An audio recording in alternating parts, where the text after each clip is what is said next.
Rais wa Marekani Donald Trump ameibua mjadala mkubwa baada ya kutoa kauli kali kuhusu upatikanaji wa mafuta duniani unaohusishwa na mlango bahari wa Hormuz.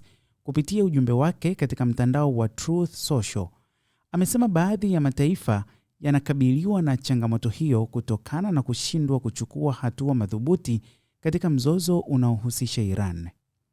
Katika ujumbe huo, Trump amependekeza mataifa hayo yanunue mafuta kutoka Marekani, akisisitiza kuwa nchi hiyo ina akiba ya kutosha. Aidha, ameyahimiza mataifa hayo kujizatiti na kuelekea katika mlango wa bahari wa Hormuz ili kujipatia mafuta kwa njia ya moja kwa moja kutoka Iran.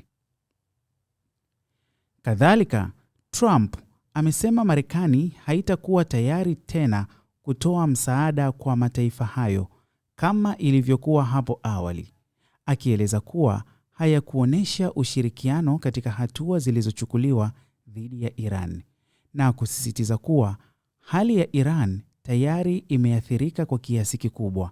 Hivyo ni wajibu wa mataifa mengine kujilinda na kusimamia maslahi yao.